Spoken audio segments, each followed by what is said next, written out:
Today's guest, David, is probably one of the most influential producers of television of all time, and especially right now. Ted Sarandos of Netflix, who's in charge of billions of dollars allocated to shows, and is also an incredible Saturday Night Live and stand-up comedy fan. And he's a very good friend of David's. I know him casually, but he's a really nice guy. David? I agree. He knows SNL. He knows the podcasts. He listens and has comments all the time, which is very nice for a guy who could not be more busy. We talked about his schedule. We talked about all these shows he has to keep an eye on, the pressures of being the boss. I always think of him up in the world of those guys that run companies like Bezos. I think you were saying, Ted's so normal. He's not jacked and juiced yet. He's the most regular, humble person you'd ever meet. He has not gotten on a boat. He hasn't made a boat. Yeah, he hasn't made a rocket ship yet. But he's just a powerful guy that's very low key. So I like that kind of thing. Very fun, great laugher, knows a ton about comedy. And we get into different comic specials. And he gets a lot of pressure sometimes when things seemingly go too far. And what do you do about that? And we had a lot of great talk with him and all of his shows he's doing that are hitting. And how do you know when the shows are hitting? All over the world. You know what the Squid Game meant to these streaming platforms, and one of the biggest hits in history, and the authenticity of it and why. And so it's really just about the future. All this, it's a lot of learning. Programming. Yeah, a lot of learning for me. And I usually think I know everything, and I didn't. Shockingly. Yeah, I tried to. I was a little pithy in the beginning. Netflix, flex. What do you got? And I was kind of yeah. I said but these live streaming shows and what they're doing and what the globalization, the monetization, any other zations? Can you add in there? No, I think those are the zations. Those is, but it was a really fun talk, and we laughed a lot. And he loves comedy. Bada bing, bada boom. Here he is, Ted Sarandos.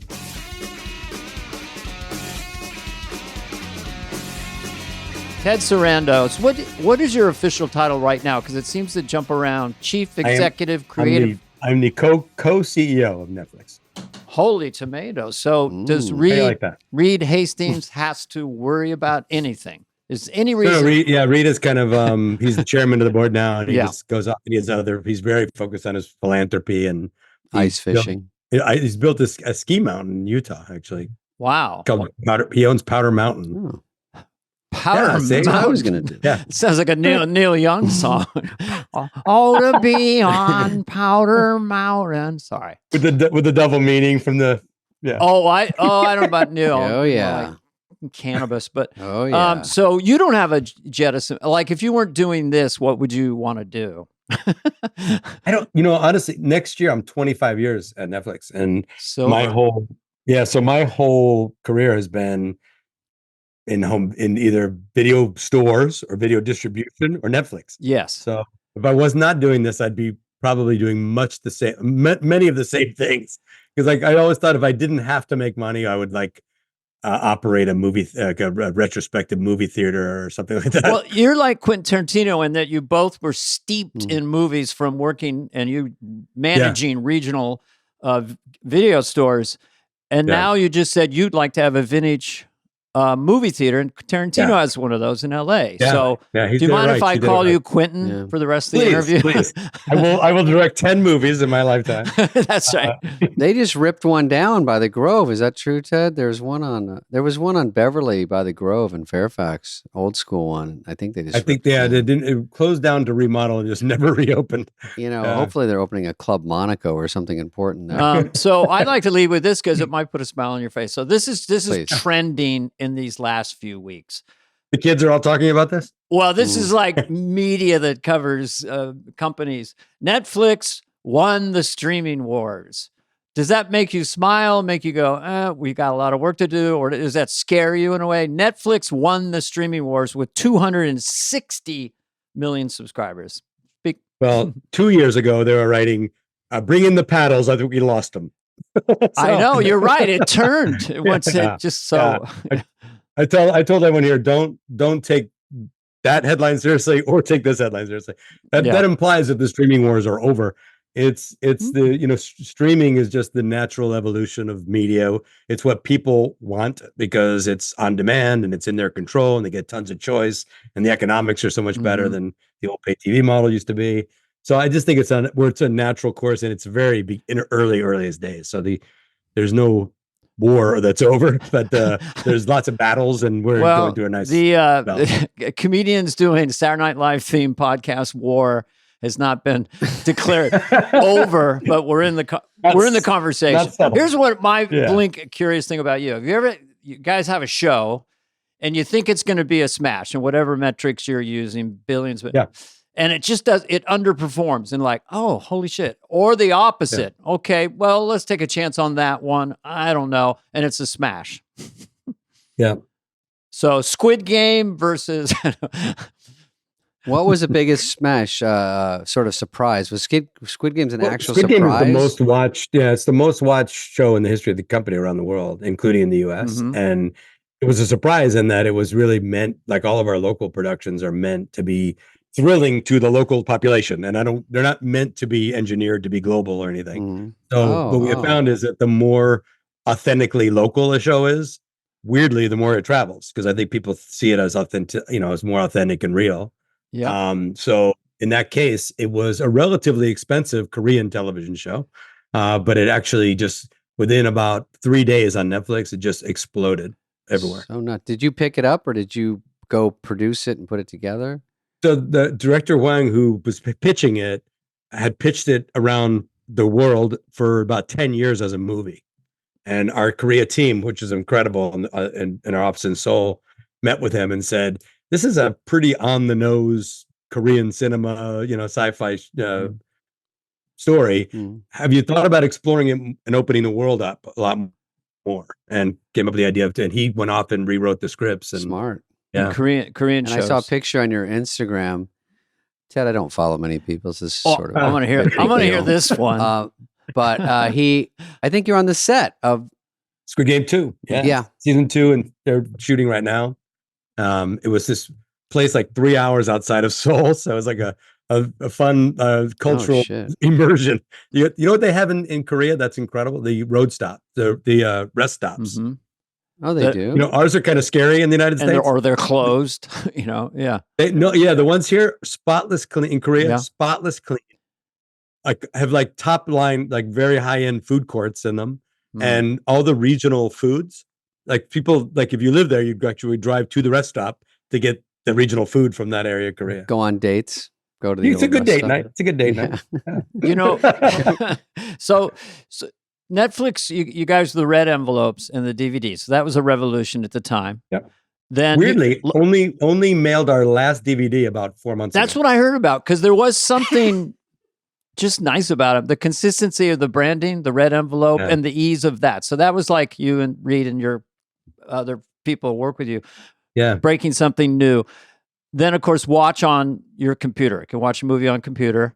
Yeah. And I do think House of Cards was the first that I remember live streaming. And my wife and I didn't even know about live streaming. We had a bad Wi-Fi connection, so it would stop every 2 minutes and we'd have to do this whole thing. And we just thought, well, maybe it'll get better in the future. But anyway, that was a big thing. Like Netflix, your brand completely shifted with that decision. Did you, that was a huge, huge moment for your company, right? At that time, 10 years ago.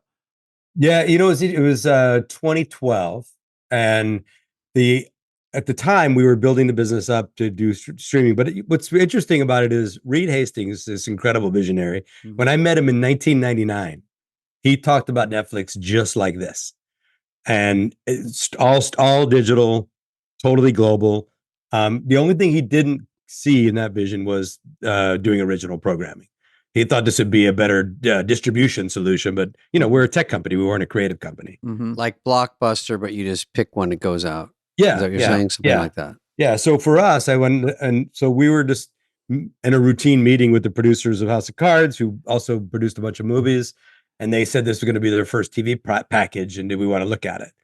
And I looked at the package that they put in front of us, which was, David Fincher directing television. This Oscar-nominated writer writing the scripts, and Kevin Spacey, when that was a good thing, starring, and Robin Wright.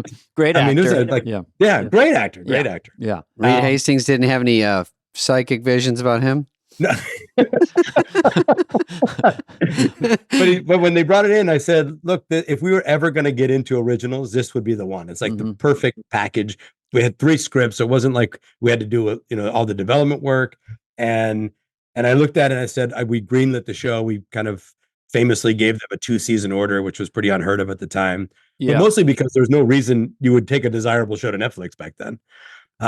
Just to get ahead of it, did you overpay? What did you pay? Yeah, I mean, we paid, basically it was about $100 million commitment to the show. But I don't think anyone's even heard of that much money back then. At the time, I remember it was bold. It was full boat, as they call it, money. So then all in. So we did the move. I came back. I tell Reed that I made the deal, and he's like, well, I thought we don't do this. And I said, yeah, but for me, honestly, it was, if this show works, it will fundamentally change the course of our business. And if it doesn't, we'll have overpaid for a show, which we do all the time. So, well, if it was a race, you got out of the blocks first, and everyone went, whoa, there's hit shows, because the show of the moment was on Netflix. Yeah. And so I think it's huge. And people forget too, before we did that, we had like 25 million people streaming on Netflix. So if you start, if I tried to build the whole business on our original programming over the last 10 years, we would not be where we're sitting right now. Well, the other thing, I don't know if it's revolutionary, but you putting shows that, like Arrested Development, that get rediscovered on Netflix has become another lane in your brand. Obviously, The Office was huge, and so forth and so on. So you had to pay a lot for that. Those were gambles at the moment, right? Well, remember when we were licensing at the beginning, all those shows, nobody really knew what this right was, the streaming rights for a show. It was either a home video right or a digital right, and the people didn't really know. Different studios had it all constructed differently. When it came to television, what we were able to license was shows that didn't have enough seasons to get the syndication and were off the air. Okay. So weirdly, Arrested Development was off the air the year that we were going. And so we had the ability to do Arrested Development. And on DVD, it was a very popular show. And we knew that from our own DVD rental data, was that people loved the show. And I actually think that for Arrested Development was one of those shows that was literally ahead of its time. Yeah. Most people say that when they're trying to make you feel good because your show bombed. This thing really was ahead of its time. Like, if you watched it, you really had to binge it, because the joke sets up in episode 1 and pays off in episode 4. And you really kind of have to watch it in one sitting to see that play out. And binging, streaming on Netflix was a way to do that. So that's why that one of our earliest decisions after House of Cards was to reboot Arrested Development. So it's sort of hunch plus data. Yeah. And plus you're a comedy fan, and so you like good comedy, and you're like, this one's actually sort of a clever, interesting comedy people would appreciate. And the fact they blow up, really reinvigorates a lot of these shows. Suits especially. Who knew Suits was crazy, but that was, in the earliest, and Breaking Bad and Walking Dead. We had all those shows right after they were on, right after the season after they aired on television. And they were small culty shows that just blew up because of Netflix. Yeah. Wow, sure. Breaking Bad. Now you got into you're into more live stuff now, and we did the Chris Rock thing, and so you guys were part of that history with us. I was afraid to talk. I never felt more like a white guy in my life. Like, I should just stay quiet right now. But I got to hang out with Jabbar backstage and talk to him about. So that was a thrill. It was fun. You're going more into live. Is that just one area that you guys haven't quite cracked, or what are you looking for in live? What is appealing live that you guys gravitate toward? So I'm looking for things that actually are creatively better because they're live.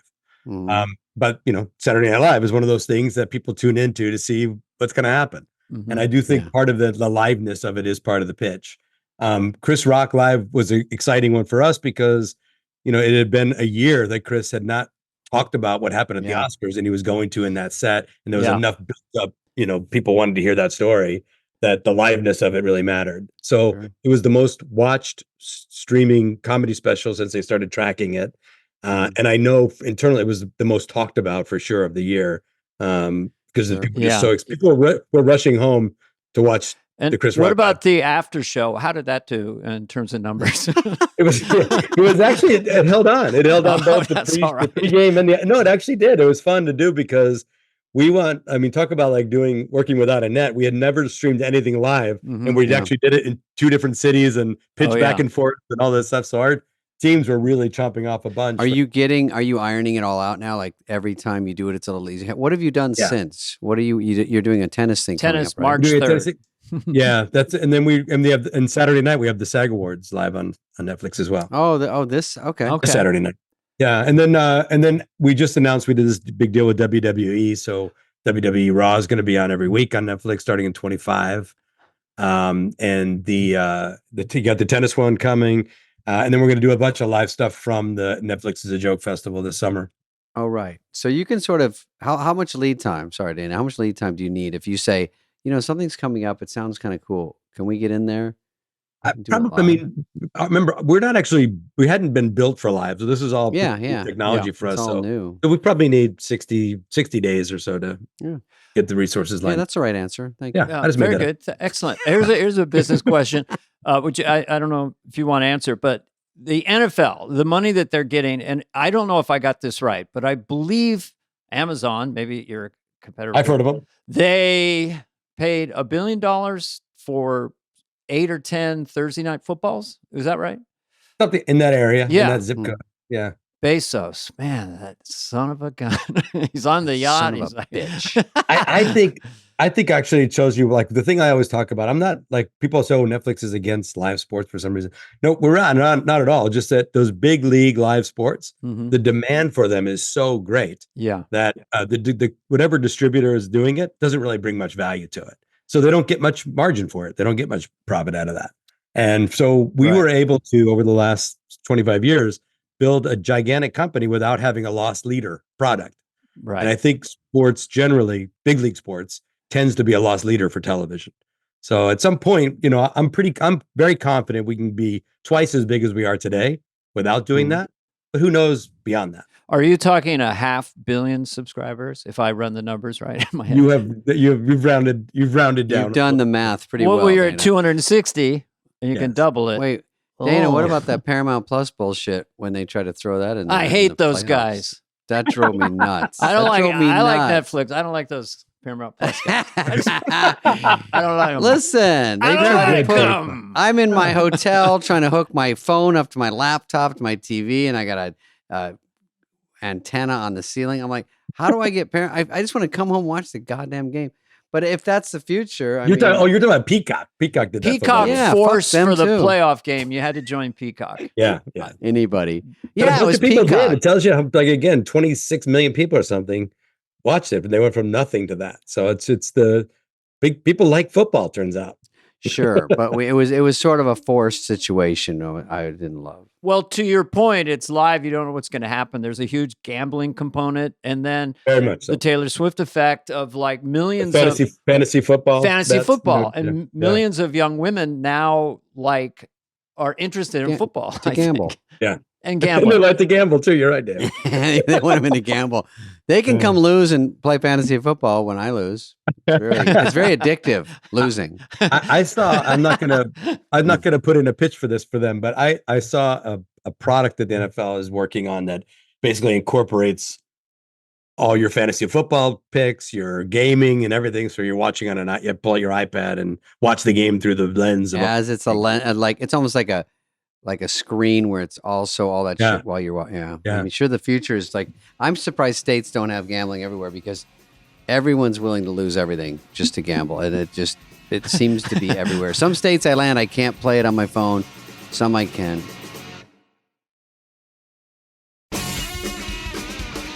Ted's from Arizona, Dana, just so FYI. I remember you two guys are Arizonians. Yeah. Dana, you met some of my high school buddies. I did. I was, it was interesting because I have a lot of the same friends that I had in high school or in college. And so it was neat that all your friends were just just knew you when and just completely real, regular people. You haven't dumped them yet. It wasn't like an Oscar No, party those guys. there. I mean, Jason Bateman was there. It was cool to meet him. David Spade was there.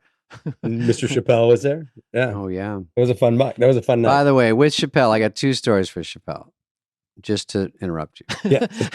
He's really good is- at it. One is just, first of all, I think it's nice that you're, you know, I've known you as a comedy fan for years and years. And so that's truly who you are. So when you back people when they do a special, or you have to come out and get in front of something and say, I do back a comedian saying what they want, doesn't mean you agree with it. Doesn't mean, it just mean let people talk. I think that's commendable, especially we're comics. So of course we like that. And, Definitely, it's a big bookstore. You can open any book you want, or not. Yeah. You know, And so. people like to think about all kinds of diversity, except for diversity of thought. and I think comedy is one of these places where you should have a pretty open playground Yep. to figure out, you know, ideas. And ideas, you know, have to live through conversation. And I think comedy is a great place to start the conversation. And right. And some people don't agree, some people do. Yeah. And it's under the guise of a joke. Sometimes it's It's in the title. It's a joke. Yeah. It's in the title. it's not my stock and trade, but I do think the comedic mind, you're not supposed to say this, makes you want to say it.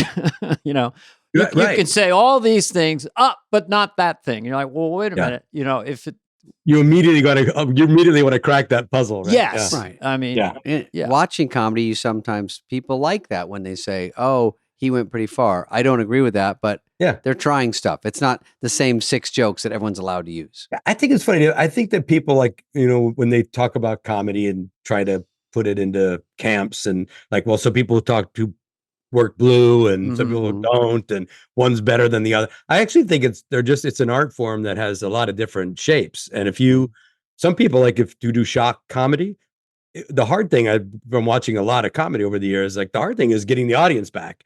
So it's actually just a different kind of art when you want out and because it's not just a cheap laugh. You have to actually rein the audience back in too. So you have to be able to master a lot of different things. And you also have to have a clever angle. I mean, if you want to keep a crowd, if you're going to do these things, if you have an interesting angle or something that comes out of nowhere, I think it makes it smarter, and it's more fun to listen to. But you're also more of a connoisseur. You've been doing it all your life, and now you're seeing every special. And then you've got Hannah Gadsby. You've got the different ranges of people, and then people get mad at you, and then they come back and do a special again. And you're like, okay, well, I think down deep they know you're letting these things go on. So they go, oh, this is the place to do it. Yeah. And I think it's a hard thing for me too, that, you know, to keep in mind that we try to do a lot of variety, because just like Netflix itself, people like some shows and I'm like, that's why we have so much to watch on Netflix, because tastes are really diverse. And it's certainly within comedy. So you know, for the point I was trying to make when people got angry was this idea that, you know, if you don't like that idea, switch it and find another one. Find one you do like. Sure. It seems pretty simple. A lot of choices. Yeah. Yeah. And what about Chappelle when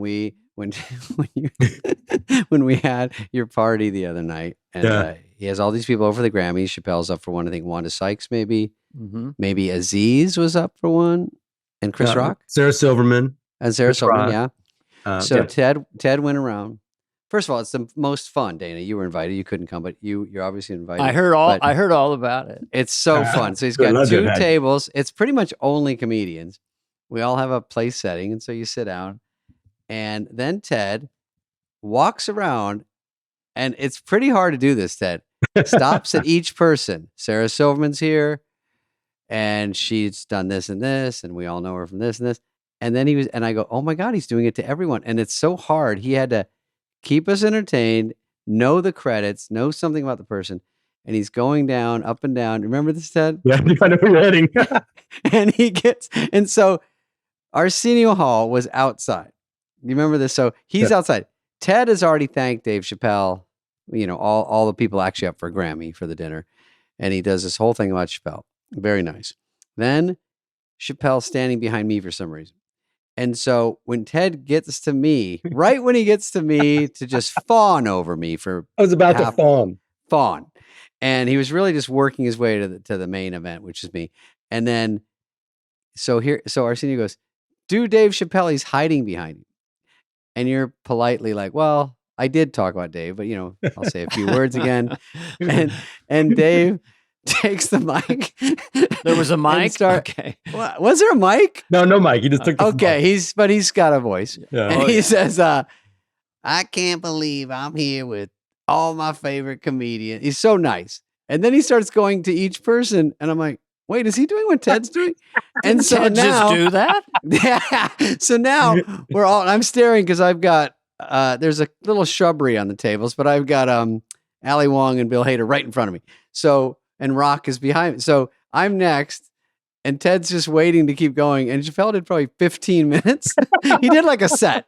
And then he stopped, and then Ted's like, and David Spade. He had to get right. It was like, in the house. Yep. It was like, and the professor and Marianne, he kind of wrapped it up. He's like, oh, and there's Chris Rock and blah, blah, blah, blah, blah. But it was pretty hilarious because everyone was waiting. I'll tell you a very short story about Ted, because I do think it speaks to your vibe. Please. Ted's character, of someone in your position, I would just say you don't have an ego around it at all, and that informs you all the time. Because we know heads of big things in Hollywood. You know, there's a lot of hey kid, and all that kind of stuff. And you're the opposite. So Mike Myers and I, Wayne's World, 280 million. Excellent. Inflation adjusted, 400 million. 100 quillion. Inflation adjusted. So we're sitting at a table, and Ted comes over. There's no chair around. So Ted takes a knee beneath Mike and I and talks to us for 15 minutes as a fan of all comedy and everything. I mean, it was the most, and then sounds about right. I said, well, Ted, you're, very nice. Yeah. And Ted's very polite. Oh, thank you. Yeah. It's like, he goes, this was my favorite moment of the Oscars. Then he leaves. And I said to my wife, well, that's the guy who runs Netflix, She's like, what? She goes, who's that Joker? Who comes over? So anyway, I just wanted the audience to know that about you. And that's why people come to your house, and you're popular for a guy in that position you're in. You wear it very well. That's all I'll say. Well, thank you, man. I think probably I came to this completely as a fan, and I think a lot of folks in my role worked their way up from the mailroom or from the the junior development positions and those kind of things. They got grinded down to a place where they don't really like the thing they do anymore. And I love it, and I love creative people. I love what you do for the world. And for me, it's like, I think it's really, it's what makes me bounce out of bed in the morning, because I feel like I'm doing something that matters to people. And really, it's what you do, and it's enabling that is the important part. It sounds overwhelming to have so much on your plate, because I don't even know if you still sit in pitch meetings but there's probably too many things going on, but just the markets and what's going to be a hit. Huge. And what's going to get You have to up. love it, because the hours suck. Oh my God. And just the fact you go to the set and go to Seoul to go to that, that's 3 days out of your life just for one thing. And Dana, you probably know this too, but when I say I came to this as a fan, growing up in Phoenix, it wasn't that easy to be a fan of entertainment. Didn't really come to Phoenix that much. Wasn't bumping. No. And then David, I remember, because I used to, in Arizona, I grew up, the drinking age was 19. So you could start sneaking into bars when you're like 16, 17. And all my friends went to the different dance clubs and that kind of stuff, and I didn't dance, so I used to go to the comedy clubs. and I would see a young David Spade, early. And I was thinking about this the other night. When I was seeing David do his stand-up, this is like Anderson's Fifth Estate, NFL, Chuckles, NFL Finny Club, Bones. Chuckles, Finny Bones. Oh, David would get up and do something that I couldn't put my finger on, because I hadn't yet seen enough comedy, I think, to understand how different what you were doing was in Arizona. You were doing like a New York brand of comedy that I had not seen before. And I know it wasn't, you're not from New York, so it wasn't that. Right. But it was that level of kind of, and when I finally realized what you were doing is, at Chuckles one night, I went to see Belzer. And I go, oh, that is the vibe. That's the rhythm. That's the sarcasm, the whole bit of it. Like, that to me is the clearest line I could see from someone else to what you were doing at that time was Belzer.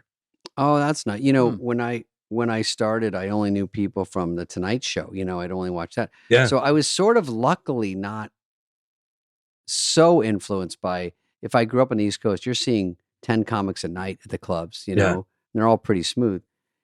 And so not knowing as much, I'm doing weirder bits because I don't know what's right or wrong. You're just trying stuff that's funny to me and my friends. And that sort of helped me. And I only really got into the improv when I came out. I think I was 19 or I was 20 because I just, looking back, I had a different look. I had a kind of a clever act, not a ton of material, but I was blonde hair. Everyone else was Belzer. It was Leno, Belzer, all those guys. But it was the confidence level that Belzer has on stage. That's what I saw. And it was very interesting to see it in a very young guy. Yeah. And there was really no confidence there. Fake it till you make it. I saw I saw Belzer catch a rising star in the 70s, I think. And he was doing, he was the ultimate just powerhouse, cocky, and he was doing a bit about a proctology bit. You know, keep out of my ass, okay? Here's a 20, stay out of my ass.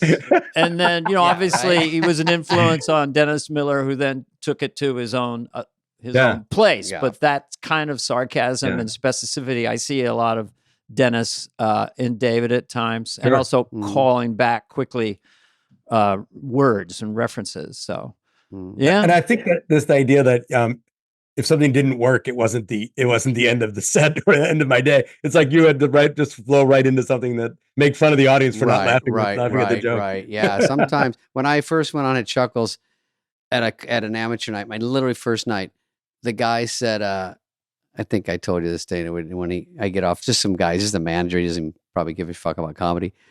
But I go, hey man, how was it? Knowing I bombed. But I wanted to come back, even though it's probably free to do 4 minutes. And he goes, I don't know, it was all right. He goes, actually what you said between was funnier.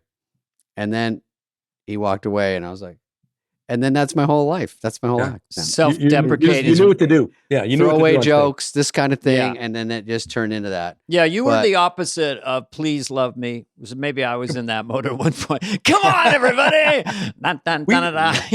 In those Phoenix days, Dana, I saw you at the Celebrity Theater. Oh, did you see that SNL show with Kevin Nealon, Dana, and was it Dennis? Me, Dennis, and Kevin? Oh, that's unreal. I saw that. I was so jealous. That was the Swatch tour. I think I just went to watch. Yeah, I wasn't on SNL yet, and I was like, "Holy shit!" I think they were getting $6,000 a night, and I was shitting. I couldn't believe it. I remember that show because it was the three of us, and I don't know. I think I came back, and then I'm on stage, and someone had a big stalk of broccoli and threw it as hard as they could, hit me in the back. Hit John Broccoli. Hit you in the back. I went back with Mike Myers there actually, and he opened for me. But that was that's a cool theater. I mean, In the Round can be tricky, but I remember that's where Nate Bargatze did a special. Yeah. Louis it was an embarrassment of riches for comedy because it was drivable from LA. So all the comedians who they can go and work on the weekends in Phoenix. Oh, always great audiences. The improv and stuff like sophisticated but not cynical. I always thought it'd be terrible audiences because it was hot. So people would be working outside and a little bit drunk and tired from being hot. But the audiences always were great. Yeah, what's funny is Ted's my same age, Dana, and I think right, Ted. And so 47. When you grow up in Arizona, I was like so into Gilligan's Island and Happy Days and Mork and Mindy, and it's funny that you can laugh at those and be so and love them so much, but later you go, that's a little corny or that's a little not what I do. It's hard to steer because you're told that's funny, All those shows, they were funny though. Yeah. I don't know what about it, but it wasn't totally my style. But at the time I couldn't get enough of those shows. Were you into those shows? Oh yeah. But for comedians, there were tropes. I mean, one thing you would do, this is an old reference, but you get the microphone cord, you'd go up and you'd wave the microphone cord and go, rolling, rolling, rolling, keep them doggies going, right. There was a lot of those little closer. Don't tell everyone that. But yeah, I would do all that stuff, I haven't seen him around in a while, but Tim Thomerson, remember that guy? And we did all of Stagecoach and all the John Wayne stuff. Well, we're going over the hill, Pappy. And all the sound effects. Yeehaw! Yeah.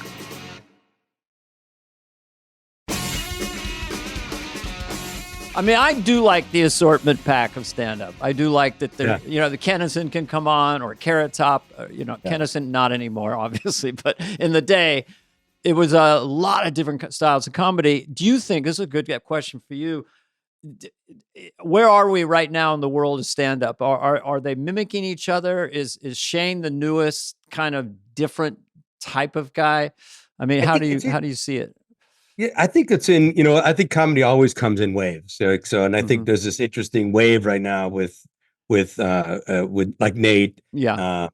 And Shane too. I think that has the bit, but basically there's a group of folks who appeal to an audience, and then they can get it broad, and then another one. So someone comes out, they make it broad. So I really feel like no other time, you kind of really have to pay attention to who's out there and what they're doing. And TikTok can give you a funny read on things. For the most part, what you want to see is just the way an audience really reacts to the comedian, which you don't see at all in social media. Well, that's the that's the other revolution for people of my age group. It's like comedians are not household names, sell out arenas. They either have a podcast or their Netflix special. I was on Bert Kreischer's show. Super nice. Bert's great. And he was flying. He was going to go to Europe the next day, and he's going to headline Berlin and Edinburgh. It's like amazing. One of our early specials we did with Bill Burr, and I remember Bill called and said, "Hey, are you guys in like other countries?" I go, "Yeah." He goes, "Yeah, because I just sold out shows in Denmark and Norway." And so it really, I think that Netflix special is the thing it's kind of at the center of the business model. You definitely need it, because the formula now, Dana, and you know this, and Ted knows this, is like these guys that are, you work on your hour. Everyone talks about their hour they're getting together. It's always like it's insinuated it's for Netflix, but they're not buying them all. But they're like, I'm working on my hour. I'm doing my special. Doesn't mean Netflix is paying for it. Some people are just too new and they're not good enough. But the idea is to get an hour, to hopefully get on Netflix, and then that's a big calling card around the world. And then you go tour. You have to sort of come up with a pretty new hour. Go out, so you bring a crowd out. Nate is great at this. Nate Bargatze did this, and it just got bigger every time. And then you get more fans. Yeah. And you go out live and they see you, and then they go look for your new hour. And then you go out, and Bert did that, and Segura and Bill Burr, all these guys are, and you have to be good. And then they show up, and then you just keep, and no one was playing theaters like Ted back in Scottsdale. Leno maybe played Gamage Auditorium or Celebrity, or Seinfeld maybe. I think I ran into you at the Seinfeld show at Gamage, and I don't know. Wow. I don't remember who. I was trying to think of it the other day of whether it was Leno with him, maybe, because they did. It was definitely Seinfeld. You were sitting like 2 rows ahead, and we Jesus, and that was hard to fill a theater. And I when I do clubs during SNL or Just Shoot Me, or whenever, I would always just go book, even if it's an Irvine Improv. You do even 7 nights. It's a big room, but I never thought about jumping to theaters. And then my manager was like, "Why don't you just book a theater tour? You never, if you're filling out this many seats in this." And so I go, "Do people do that?" They're like, everyone's doing that. I was really late to the game.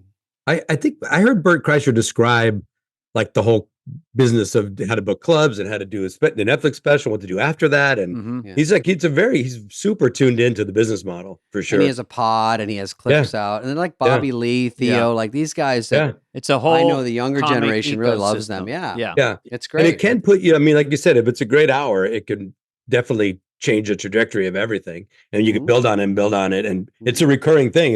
It's been working now for years, and it could be, and for me, I've been back to the diversity part. It might be something as big as 50,000 people at Dodger Stadium for Gabe Iglesias. Or Norm Macdonald's last special. He just shot it like this in front of a webcam. Actually, less than this. Remember, we watched. Didn't we watch it? Didn't we watch it together? We were like, "Oh, okay." So this, I mean, but you know what? It's the material. Everyone worries about the backdrop and the shit. Yeah. Are you funny or not? It really, you can look through all the clutter. And Norm was funny, just talking. And the guys who play Dodger Stadium are funny. How many do you do? Do you do one? Is it up to one a week now or not? There's a bunch. There's ones that we film. There's some that we license. So between all that, there's probably one a week that'll come out. Yeah, it was funny. When I first signed Chris to do his first special at Netflix, Chris goes, "You got a lot of ordinaries, not a lot of specials." Well, it used to be really a big, huge deal. But I mean, for you personally, it must be kind of satisfying, especially somebody who's kind of treading along, sort of their first big break, and then it's happening on your platform, and then their dreams come true. kind of a That's fun the part. best. It is the best. Because you think about, again, kind of this is that technology, internet, what it brings to things, like what it would have taken for a Bert Kreischer to turn into a Bert Kreischer, you know, without it, it would have been really tough and long and hard. Ali Wong Yeah. really did that pregnant one. It was great. Yeah. And then you start rippling across the things. Like she just won all the awards for Beef, and Yep. you know, she made a really great movie for us a couple years ago. So I think the cool thing is, because we do so much, the platform is so open. You can, you know, David has done 3 great movies for Netflix and a couple of great Netflix specials. And well, what was the billions of minutes that World Missy got? I love the metric of billions of minutes watched for World. The Wrong Missy. Wrong Missy. It's getting up there. But you always mention Wrong Missy. But I think The Do-Over is another. The Do-Over. Well, I have to give that a little bit to Sandler, because we did it together. So he gets some credit. But I always say that whenever his name is mentioned on the podcast. But I did Father of the Year, yeah, which was for Tyler, who wound up directing Wrong Missy. But Father of the Year, I think I talked to you guys after it, and maybe Scott Stuber said, "Hey, this did really well for us. We're going to keep looking for another one." And I'm like, "Oh, it came out like it was when you didn't know how well it went, because it just came out, and people would say, 'Hey, I saw Father of the Year,' and you go, 'Great.' But by the time Wrong Missy came out, there was numbers at the bottom. Yeah. And when it said #1, that means something. Now it's like looking in the paper and seeing what was the #1 movie this weekend. So you go, one of you guys, you told me it was doing well. Then you said it's #1. Then you said it's #1 in the world. Yeah. And then it was Still. And then it just kept going. So luckily, The Wrong Missy really was another generation of people that have a big movie out that they I get talked about every day. So. And it's fun. I talk to filmmakers all the time, and I do think that they really like, you know, the idea of the movie going through the traditional release and all those things, because that's what they grew up on. Yeah. But the truth is, they all say the same thing, which is when my movie premieres on Netflix, I hear it from the world. And it used to be that I would be screaming it to the world that my movie's out. Now the world tells me my movie's out. Yeah, that's true. Yeah. That's true, because it could be the next day you could hear about it. Yeah. Yeah. And it was unfortunately during COVID, so I had to throw myself a little party. By the way, I was wondering how much, you know, I love this podcast because it's all about SNL, and because David knows I love SNL stories. I love listening for you guys. And I heard your Bill Simmons. I go, what's going on in that guy's life that he knows every single thing that ever happened on SNL? I was like, Ted's the biggest fan. I got nervous. Ted hits me when he hears almost every podcast. He knows he's listening somewhere. So that was one of the reasons we thought it'd be fun to have you on. And then Bill Simmons, really aficionado. He had some deep cuts, and he didn't want to talk about anything sports. We had all these sports questions for him. He was that's encyclopedic. It was spooky listening to. I was stunned when I said, okay, what was the sketch of the night when Michael Jordan hosted? Oh, that was Stuart Smalley. Yeah. And if you'd given me 15 minutes, I might have come up with that. I'm good enough. I'm gonna. Yeah. Also, when Michael Jordan was we were the all white basketball team in the 50s, and we didn't want him on our team, even though it was like all of us were the shitty players, and we're like, we don't like this guy. I was thinking about like what he said something interesting about like his age when the show started and all that. He's 2 years younger than, or did he say 68 or 69? I was born in 64. That's when he was born. Oh, yeah, because when he was in like grade school and high school, it was perfect time. Yeah. So I'm a complete TV nerd. I grew up, like, the reason I think that my direct line to why I love comedy so much was I didn't sleep a lot as a kid, and I used to watch all the old TV shows, Burns and Allen and Jack Benny, who were doing stand-up essentially, and then acting out the shows. And so it was a real natural then to Carson. And so when SNL came on, I was I guess I was 10 years old. I was born in 64. So 11. Yeah. And would not miss an episode. And then an album, they released a comedy album, The Best of SNL. It just played like a comedy album, and I play it nonstop. So I remember all those bits by line, word for word, the word association with Chevy Chase and Richard Pryor. Oh yeah. I got in trouble in school for repeating it. Of course you did. But like even like the dumb things, like remember the singing group with Gilda and Jane Curtin and Lorraine Newman. That's the tribute to Chevy Chase song they did. Yeah. Chevy, we love when you fall down each Saturday night on my TV. But anyway, so just like kind of being able to memorize and watch over and over again and see it. And that's before the internet, so the idea that it's been that incredibly socially and relevant. And nothing I think will ever touch the relevance of Lorne and SNL in show business history. No, I don't know if you've heard this quote. If Steve Higgins told me that Lorne wrote the Constitution of Saturday Night Live, and then he lets each cast and the writers kind of own it in their own way, and he's sort of a guiding person there. It'd be nice if Jan was in that sketch, you know. I mean, he sort of moves the sketches around very subtly.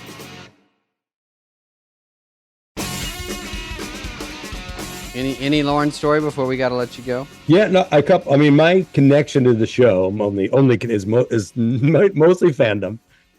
Going to see the show live, to me, is still the most thrilling thing to do in the world.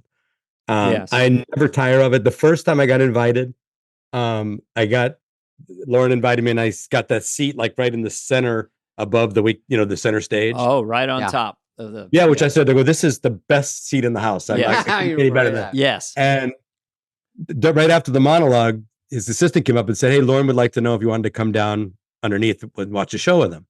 And I go, will he ever invite me back if I say no? Because I really want to see how it works. This is an incredible vantage point. And she goes, yeah, sure, he'll understand. Sure. And he did. I didn't go down, and he did invite me back. But I think it was Cameron Diaz was hosting that night, and my buddy Isaac, who you guys met, texted me during the show to say, "Are you at SNL?" Because he could hear me laughing because that microphone was right above my head. But every time I've gone back, though, it's just, I marvel at it. It just feels to me like exactly what TV was like, 50, 70 years ago, even at the beginning of television, that mad rush between breaks for all the changes. And so for me, that's amazing. Our history with SNL is that Dave Chappelle actually signed his Netflix contract the night he hosted SNL after the election. And we had been talking to him for well over a year.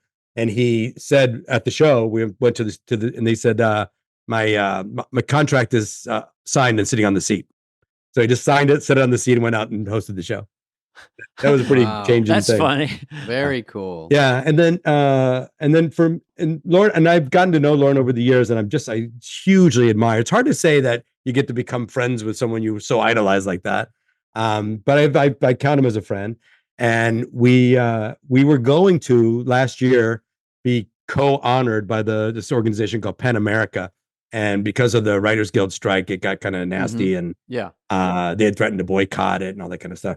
So I pulled out of it, but in betweenhand, there was all kinds of controversy about whether or not Dave Chappelle could introduce me at this thing, and on and on.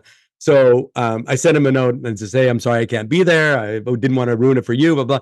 And he calls me and says, Ted, the hard part of thankless jobs is nobody thanks you. That's a solid. That's Lorne. very, very Lorne, and that's a surprisingly good Lorne, didn't you think, David? That's a good line. Lorne has we call them Lorneisms. We'll add that to the bunch. He's quite a character around. The worst part of thankless jobs. Yes. No one thanks you. The minute you are huge, you feel yourself being less huge.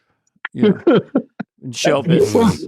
What was he? Don't underestimate water. I think that was always my favorite. Don't underestimate the value of water, as he's pouring a giant thing. I think he said it to Mike too. And he always drinking a lot of water.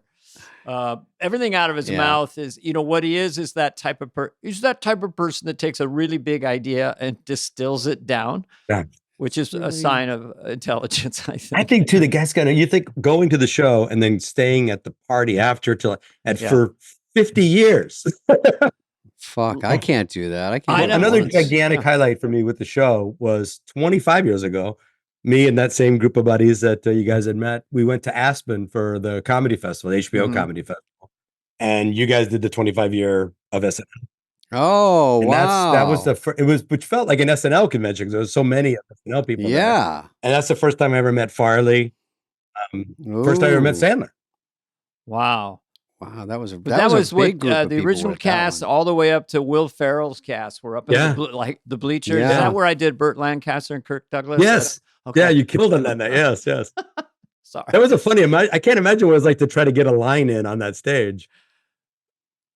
Oh, I don't think we talked. By the way, Farley had a rough go with it on that. It was one. only- it was oxygen problems. Mhm. I think Norm needed oxygen, and it was a tough. It was. Remember that awkward moment? think Sorry to the- interrupt. But remember, David, the moment where where it's a lead discussion, and he goes, "It's like being shot." I always said it. He said, "I said it." SNL is like being shot out of a cannon. That was the analogy. Right. And then, of course, Norm's brilliant. So, yeah, I don't know. You have to be shot out of a cannon to know the difference. I don't know if it's exactly like being shot out of a cannon. More like people pretending to be other people or something like that. And Mike turned red. Very Norm-like. Very Norm. We miss him, but anyway. I miss Norm. No one else in my life. Most people go through their whole life trying not to look crazy. And when Norm got sick, he went out of his way to make you think he was crazy instead of sick. Yeah. Because sick wasn't funny. I got mad at him. I look at my old texts. I'm like, I was going, Norm, you can't say you're coming to dinner and then just flake out. And he's like, David, there's COVID. I go, we've gone over it. I'm sitting 20 feet away from you in my house. It's you. We already agreed it's fine. Then he goes, it's an epidemic. I go, and then a week later, when are we having dinner? I go, why are you keeping this? Your episode with Norm on his old Netflix special, his Netflix show, is it's an act of jazz. It's not even a conversation. It's amazing. I don't know if I told you that. I've never seen it, but I heard that whole year I heard about that. And I was like, what did we do on that show that was so funny? I think you were there. And I think you kept asking, is this a test show? Is it? Yeah, because it was such a crummy piece of the shit. crew was like walking in front of you guys with cranes and stuff, right? This thing goes by, beep, beep, in front of the camera. I'm like, are we on a construction site? Anyway, Ted, let's let Ted go. He's got to get the reshoots in Korea. Thank you for coming on, Ted. Fan. Thank you. We appreciate it. Podcast. A fan of both of you. Love you both. Love you both. See you soon, hopefully. All right. Miss you, bud. Ted. Thank you. Take care.